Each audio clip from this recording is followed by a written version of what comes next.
Pois é, pessoal, sejam bem-vindos a mais uma das nossas aulas de história. Professor Tiago Hartz, é um grande prazer estar aqui com vocês mais uma vez. Hoje a gente vai dar prosseguimento a conhecer um pouco mais sobre o Brasil colonial. A gente tem que lembrar que até o presente momento a gente falou sobre aquele período pré-colonial em que o Brasil explorou o pau-brasil, aproximadamente de 1500 a 1530. A partir de 1530, dessa década, o Brasil começa a se preocupar a explorar o território, a ocupar o território, usando o modelo das capitanias hereditárias. E aí começa, então, a produção de açúcar. O Brasil entra no mapa da economia mundial, não é isso? Com a produção de açúcar. E aí a gente tem, então, uma nova etapa, uma nova fase na sociedade colonial, como a gente já viu. O surgimento de vilas, de pequenas cidades, a sociabilidade na colônia, né? O grande fluxo da mão de obra de escravizados africanos. Uma nova sociedade surge aqui. Mas a gente não pode perder de vista que essa sociedade concentra-se aonde? Na faixa mais próxima ao litoral. O processo de interiorização ainda não havia acontecido.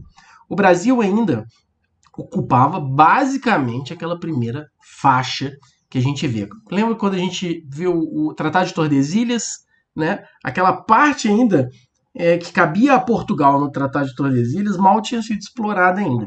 Então, embora o Brasil já entrasse com quase 100 anos de processo de expansão, de exploração colonial, ainda não havia vivido a sua interiorização.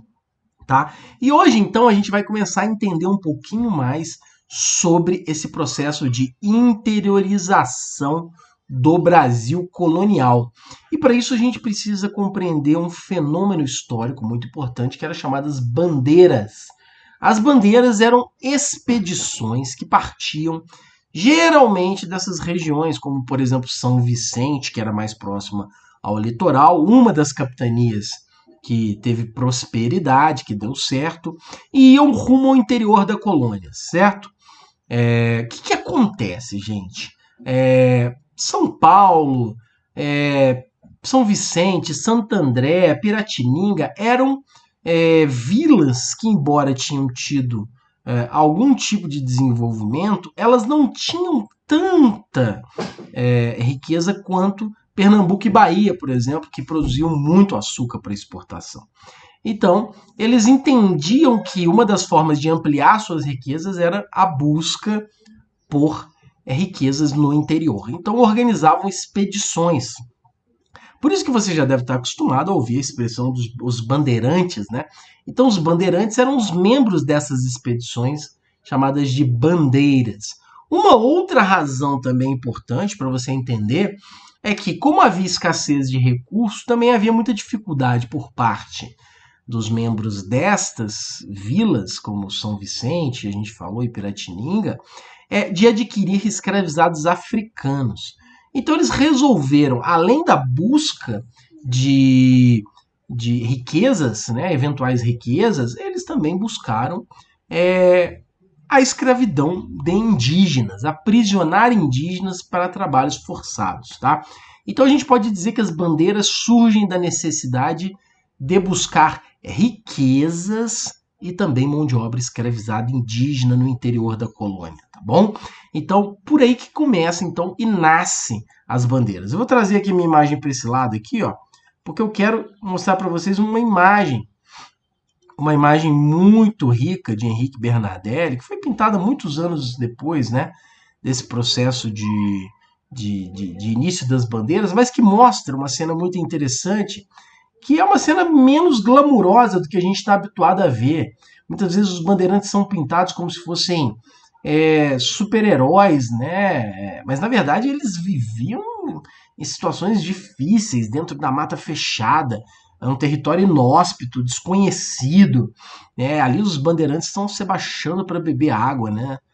De uma pequena nascente ali, de um riacho, né? Sendo observado por indígenas ali que provavelmente haviam sido aprisionados e estavam sendo utilizados ali como guia ou como força de trabalho, tá? Então a vida desses bandeirantes não era uma vida fácil, era uma exploração de terrenos muitas vezes inóspitos, selvagens e desconhecidos. Mas a gente também tem que tomar cuidado, porque é muito comum na história do Brasil, e durante muitos anos foi comum, de tratarmos também esses bandeirantes como se eles fossem heróis. Nós vamos fugir aqui desse tipo de análise histórica. Nós não vamos tratar os bandeirantes nem como bandidos, nem como mocinhos. Nós vamos tratar os bandeirantes como personagens históricos que tinham neles os dois lados, digamos assim. Da mesma forma que eles foram fundamentais para a interiorização do Brasil, para a descoberta de novos territórios e novas riquezas, eles também tinham um comportamento violento. E muitos povos indígenas sofreram esse comportamento violento por parte dos bandeirantes, tá? Então a gente precisa, sempre ao observar um personagem histórico, fugir do maniqueísmo. O que é o maniqueísmo? É essa classificação de bem e mal. A história não busca classificar ninguém no bem e no mal. A gente quer entender os personagens. Então, bandeirantes fundamentais para a interiorização do país, mas também tiveram ali o seu lado violento, o seu lado saqueador e violento, tá? É importante também a gente lembrar o seguinte: desde a chegada dos portugueses aqui, que a gente tem a expectativa de se encontrar metais preciosos na colônia.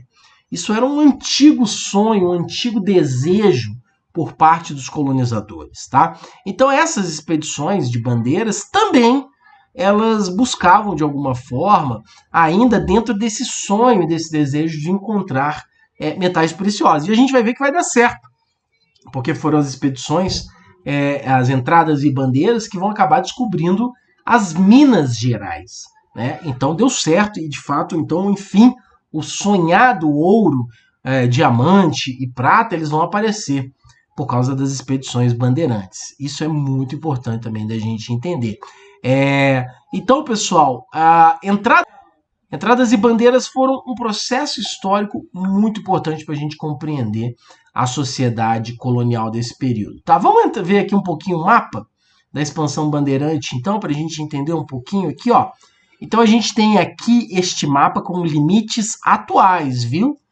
Esses limites que vocês estão vendo não são os limites da época colonial. Aqui a gente tem os estados brasileiros na atualidade.